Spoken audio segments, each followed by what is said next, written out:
네, 다음 우리 구독자분께서 이제 CT를 복부 CT 촬영을 했는데 뭔가 조금 영상이 잘못 찍혔다고 다시 한번 좀 했다. 이런 실수를 이 검사할 수 있냐 이렇게 물어보셨고요.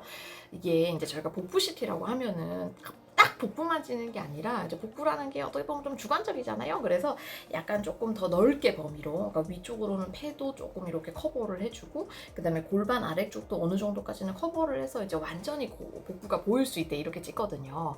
근데 사람의 체형이라는 거는 되게 다양합니다. 그래서 보통 이제 일반적으로 요 정도 위치에 눕히면은 일반 환자들의 경우 여기서 여기까지가 뭐 다 찍힌다라고 얘기를 하면, 그거보다 길거나 아니면은 뭐 위치가 뭐 허리가 길다든지 뭐 이런 여러 가지 그 신체적 다양성이 있기 때문에 일반적으로 찍는 위치에서는 그게 다 커버가 안 되는 경우가 있는 거예요. 그래서 저희 보통 CT 찍고 나면 이제 방사선사분들께서 쭉 이렇게 한번 보고 제대로 찍혔으면 이제 거기서 끝나는 거고, 만약에 조금 덜 찍혔으면 지금처럼 더 챙겨주시는 경우가 있어요. 그래서 이거는 방사선사분이 잘못한 게 아니고 체형의 다양성에 따라서 일부러 더 챙겨드리고 잘 찍어드리려고 지금은 그렇게 챙겨줬다고 생각하시면 될 것 같습니다. 네, 다음은 간경화 초기고 술 끊은 지 1년이 지나고 있는데 예전처럼 돌아갈 수 있냐? 너무 잘하셨고요. 일단 간경화 초기면은 솔직히 정상간까지는 못 갈 가능성은 높습니다. 그래도 우리 간경화 전 단계인 만성간 질환까지는 금주 계속 하시면 좋아질 가능성 높으니까 지금처럼 금주 하시면서 좀 좋은 소식 기다려보면 좋을 것 같아요. 네, 그 다음에 다음 구독자분께서 상복부 초음파는 우리가 금식하라고 하는데 하복부 초음파는 이제 방광을 봐야 되니까 물을 먹으라고 하거든요. 그럼 동시에 이게 잡히면 어떡하냐 물어보신 거예요. 자, 이거의 정답은 일단은 금식을 한 상태로 와서 상복부 초음파를 먼저 검사를 합니다. 네. 그리고 그 이후부터 이제 물을 먹는 거예요. 그래서 일정한 시간이 지나서 이제 다시 하복부 초음파를 할 수 있게 그렇게 보통 시행하게 되는 것 같아요. 네, 다음은 성인이 감염이 돼서 급성으로 앓고 지나간 비형 간염은 간암의 위험성이 높냐라고 얘기를 해요. 이거 보통 이제 저희가 과거 감염 이라고 얘기를 하고, 성인 때 비형 감염에 걸리면은 만성화가 되기보다는 지금처럼 완치가 되는 경우가 많은데, 이런 과거 감염도 당연히 비형 감염이 한 번도 안 걸린 사람에 비해서는 조금 간암 위험이 올라가기는 합니다.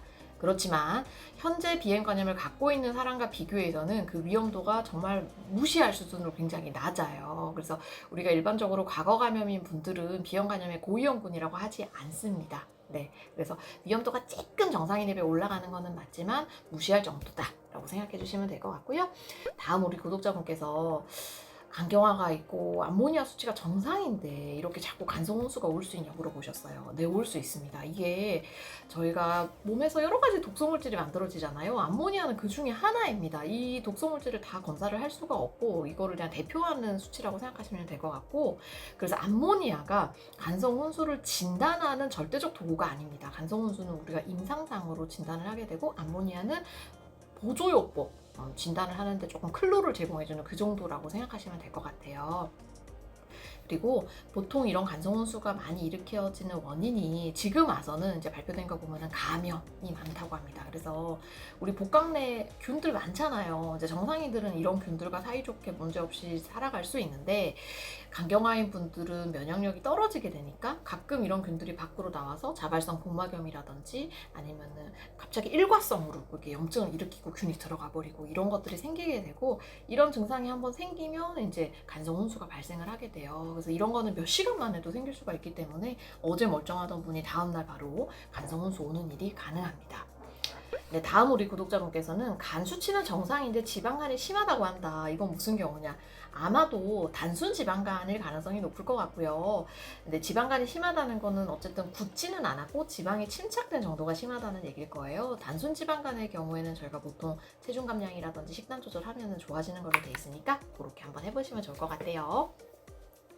네, 다음은 간 수치가 높아서 우루사 펜넬을 복용 중인데 비형 간염 항체가 없다고 한다. 이거 우루사 펜넬은 비형 간염에는 효과가 없냐 물어보셨어요. 그 우루사 펜넬은 말 그대로 간 보호제거든요. 그래서 이게 비형 간염의 항체를 뭐 형성해 주는데, 내지는 뭐 뭔가 이렇게 우리 구독자분이 이 우루사 펜넬이 비형 간염을 막아주는 군대 정도로 생각하신 것 같아요. 그거 아니고 걔들은 그냥 정말 간 보조제 정도기 때문에 항체가 생기려면 말씀하신 것처럼 백신을 맞는 게 좋습니다. 네. 그 다음에 다음 우리 구독자분께서 이 구독자분 질문 너무 귀여워서 제가 웃었는데, 상복부 초음파 전날에 기름진 걸 좀 먹었는데 괜찮냐 물어보셨어요. 검사 잘 받고 오셨죠? 우리 보통 기름진 걸 먹게 되면은 그 담낭이 일을 많이 하게 되니까, 일을 하면 쭈그러들거든요. 그럼 이게 펴지지 않으니까 담낭을 좀 제대로 볼 수 없어서 아마 그렇게 됐던 것 같고, 그러니까 정상인들은 대부분 좀 기름진 거 먹더라도 8시간 정도 금식하면 쓸개 보는 데는 큰 문제는 없습니다. 아마 우리 구독자분도 검사 잘 받으셨을 것 같아요. 네, 다음은 직장 검진을 했는데 AST 55, ALT 50이었다. 괜찮냐? 네, 괜찮습니다. 이 정도는 저희 보통 간 수치가 40 미만을 정상이라고 하거든요. 그래서 40보다 조금 높아진 정도라 크게 뭐 위험하거나 그런 정도는 아니고, 아마 경미한 지방간이나 대사성 이상 질환 같은 게 좀 있을 가능성이 있으니까 그런 부분 한번 체크해 보시면 좋을 것 같아요. 네, 다음 우리 구독자분께서 비알코올성 지방간인데 인슐린 저항성 개선제 처방 관련을 설명을 해달라. 인슐린 저항성을 개선시키려면 두 가지가 있습니다. 우리가 비약물적 치료 방법이 있고요. 그 다음 두 번째가 약물적 치료 방법이 있습니다. 비약물적 치료 방법은 제가 요거는 링크로 대신 하도록 할게요. 지난번에 지방간 식사와 운동 이렇게 하세요 라고 영상을 올렸던 게 있어요. 거기에 모든 게 지금 정리가 돼 있기 때문에 그거를 좀 참고를 해주시면 좋을 것 같고, 간단하게 얘기 드리면 운동을 통한 근육 증가, 그 다음에 앞에 또 정의원 교수님도 한번 설명을 해주셨지만 그런 식단을 조금 잘 할 필요가 있는데, 저희 보통 서양식을 먹게 되면 이런 인슐린 저항성이나 당뇨, 지방간 발생이 훨씬 더 높다고 해요. 그래서 뭐 지중해식식이라든지 아니면 요새 뭐 외국에서는 신중한식이 뭐 이런 게 또 유행을 한다네요. 그래서 그런 거를 먹는 게 더 좋을 것 같고, 약물과 관련해서는 결국 살을 빠지게 하는 인슐린 저항성을 좀 낮춰줄 수 있는 약들이 있는데, 예전에는 저희가 지방간에 당뇨약 중에 하나를 썼던 게 있어요. 그런데 최근에는 유럽간학회에서 이제 그 약 조금 에비던스 레벨이 좀 낮아져서 제가 얘기는 안 드리고 갈 거고요. 요새 좀 핫하게 하는 거는 저희 위고비, 보통 GLP-1 아고니스트라고 하는 이제 그쪽 계열 약이 좀 요새 많이 관심을 받고 있고, 그 다음에 지방간 약 중에 하나의 레스메티론, 걔도 아마 인슐린 저항성을 좀 개선을 해줄 가능성이 좀 높아 보입니다. 네, 다음 우리 구독자분께서는 알파피토 프로테인이 10일에서 서서히 올라서, 그러니까 6.5에서 10일까지 좀 올랐다. 괜찮냐? 이거 사실 아마 이 수치면 괜찮긴 할 건데요. 그래도 한 번 정도는 좀 정밀검사 CT 받아보시는 걸 추천드립니다. 제가 얘기를 드리는 게, 이게 결국 알파피토 프로테인이 간암이 생겼는지 안 생겼는지를 보는 거잖아요. 모든 간암이 알파피토 프로테인이 오르는 거는 아닙니다. 대략 한 20에서 30% 정도의 간암은 알파피토 프로테인이 정상인데 간암이 생기는 경우가 있다고 해요. 그리고 보통 어쨌든 7.5 정도가 저희가 정상 레벨인데, 그전엔 7.5 미만이었는데 11로 좀 오른다는 거는 한 번 정도는 CT 검사를 좀 해보시는 거를 저라면 추천을 했을 것 같아요. 네, 다음 우리 구독자분께서 소주를 맥주로 바꾸고 나서 소변을 여러 번 보는 것 같다. 소변을 많이 보는 거니까 맥주가 더 좋은 거 아니냐 얘기를 하셨고, 아니에요.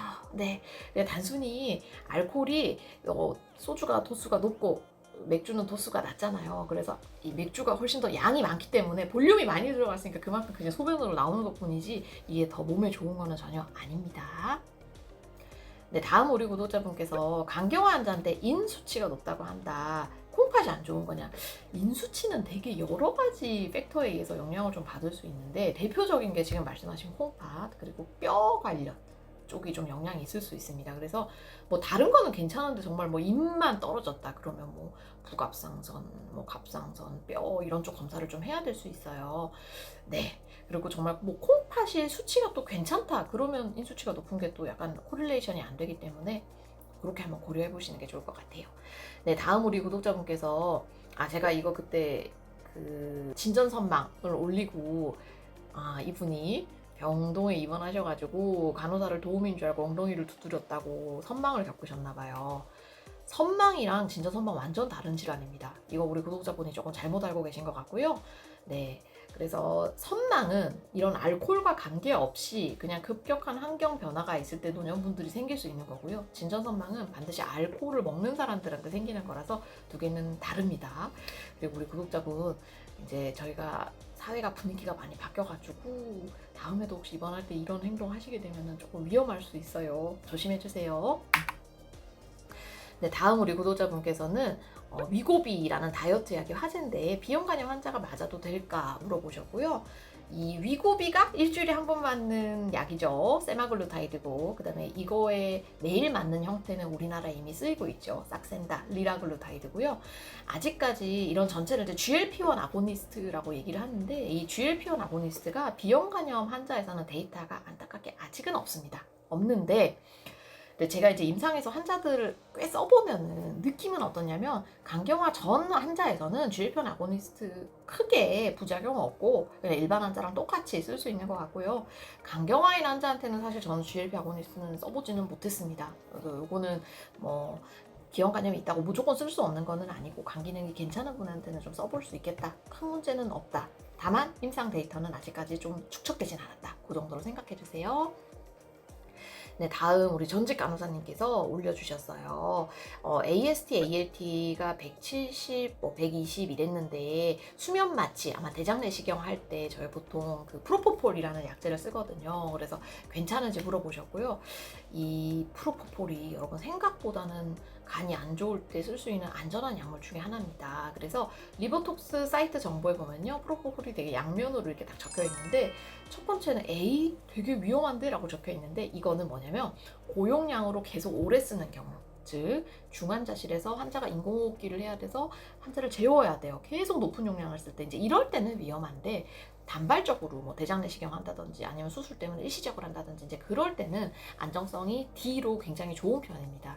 그래서 저희가 강경화 환자가 있을 때 보통 수면 내시경 할 때 저희 미다졸람이랑 이제 프로포폴 이렇게 쓰는데, 강경화 심한 분들은 미다졸람 안 쓰고 프로포폴로만 마취를 하는 경우도 있어요. 그래서 이 120에 170 보통 200이 넘지 않으면은 일반적으로는 그냥 큰 문제 없이 프로포폴 쓰는 거는 예정대로 한다.